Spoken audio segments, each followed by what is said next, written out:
Memmoir'44 is a unique historical game where players command their troops, facing off in dozens of World War II battles on an oversized hex game board. Each battle scenario mimics the historical terrain, troop placements, and objectives of each army.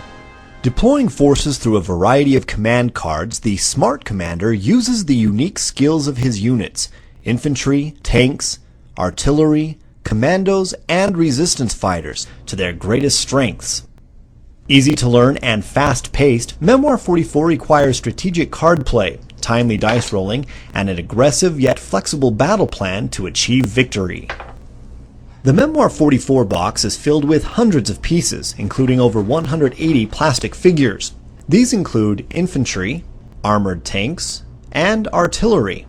There are also 44 double-sided terrain hexes, victory medals, special forces badges, 8 battle dice, a deck of 60 command cards, and 9 summary cards.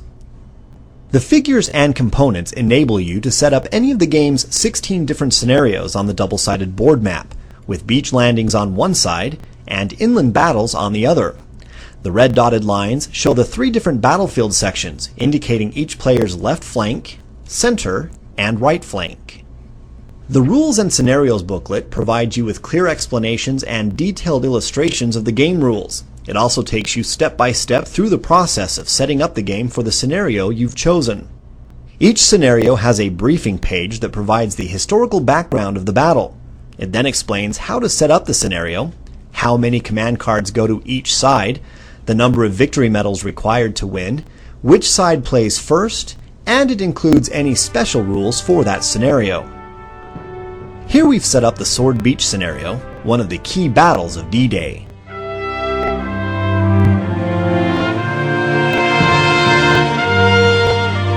In Memmoir'44, the object of the game is to be the first to win a set number of victory medals, usually 4 to 6 depending on the scenario. Here are a few important concepts to remember when playing Memmoir'44. A victory medal is earned for each enemy unit that is entirely eliminated from the battlefield. In some scenarios, additional medals may be won by capturing and holding certain terrain hexes or battlefield objectives. Units are made up of groups of individual figures. Standard infantry units are made up of 4 soldiers. Armor units include 3 tanks, and artillery units include 2 guns. Each type of unit has different capabilities, which are shown on the unit summary card. On the board, you'll find various terrain and obstacles. These will affect the movement of units, their firepower, and their defensive capabilities, all of which are detailed on the summary cards. The command cards are used to order your troops to move, battle, or execute a special command. Battles are resolved by rolling special battle dice. The attacker scores 1 hit for each dice symbol rolled that matches the type of unit that is being targeted. The sides of the dice include 2 infantry figures, 1 tank, 1 grenade, which is considered a hit on any unit, 1 flag, which signals that the opponent must retreat, and 1 star, which signifies a miss.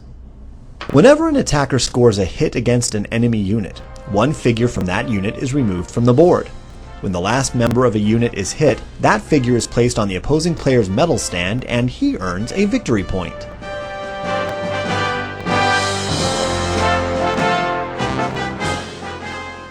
Now let's see how a few game turns of Memmoir'44 are played. First, the player selects a command card, places it in front of him, and reads the text aloud to the opposing player. It says, "Issue an order to 3 units in the center." This command card lets the allied player put 3 units in the center section of the battlefield into play. Second, he orders his units by announcing which of them he is putting into play. Here the allied player indicates the armor unit of tanks and the 2 infantry units that are located in the ocean hexes next to the beach. Only those units that are issued an order may move, battle, or take a special action. Next, the player moves the ordered units if he wishes to. Movement is determined by both the type of unit and the terrain that unit is moving to. Infantry units can normally move either 1 hex and still battle, or move 2 hexes but then not battle. Here the allied player moves his 2 infantry units forward 2 hexes. Note that one of the units has moved into a hex that includes a defensive structure called a hedgehog. This is an anti-tank device that armor units cannot enter, but it offers some protection for the infantry as they move forward. Tanks can normally move up to 3 hexes and still battle, but on beach terrain, their movement is slowed and they are limited to only 2 hexes. Notice that the tanks must avoid the hedgehogs as they move forward. The summary cards make it simple to remember the movement restrictions. Once the units have been moved into position, you can battle. Since the infantry units have moved 2 spaces, they are not allowed to battle this turn. The tank unit has a firing range of 3 hexes, and he has now moved within firing range of 2 of the enemy units. The allied player decides to fire on the Axis infantry unit to his left. Normally, the tank unit is able to fire 3 battle dice at an enemy unit. However, in this case, the enemy infantry unit is located in a bunker, which offers them defensive protection, especially against tanks. The tank unit must reduce the number of battle dice they roll by 2, so they only get to roll 1 die. It's a hit! The die roll is an infantry icon, so 1 infantry figure is removed from the Axis unit. His turn over, the player discards his command card and draws a new one to replace it. Now it's time for the Axis player to counter. He plays a special tactic command card called Direct from HQ, which enables him to order any 4 of his units. He indicates that he will activate the 2 infantry units located in the bunkers, his artillery, and 1 of his rearward infantry units. Since they are well protected by bunkers, he leaves the first 3 units in position, but decides to move the other infantry unit forward 2 hexes to help protect 1 of his flanks. The infantry unit on his right flank can fire on the allied tanks. Infantry rolls 3 dice on an enemy unit that is right next to it, 2 dice on a unit that is 2 hexes away, and 1 dice on a unit, like this one, that is 3 hexes away.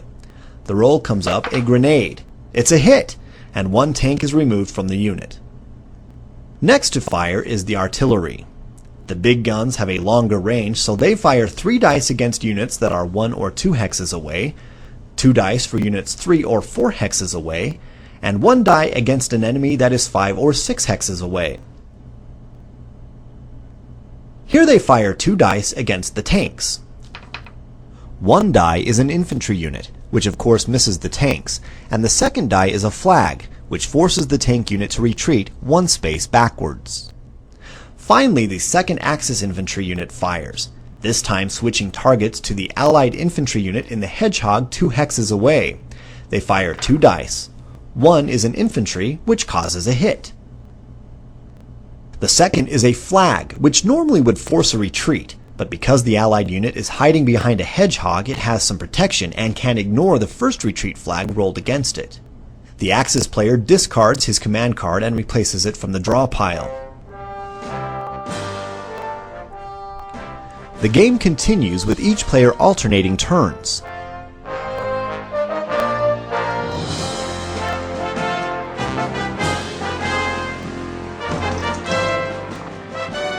The game is over when one side earns the final victory medal and wins the game.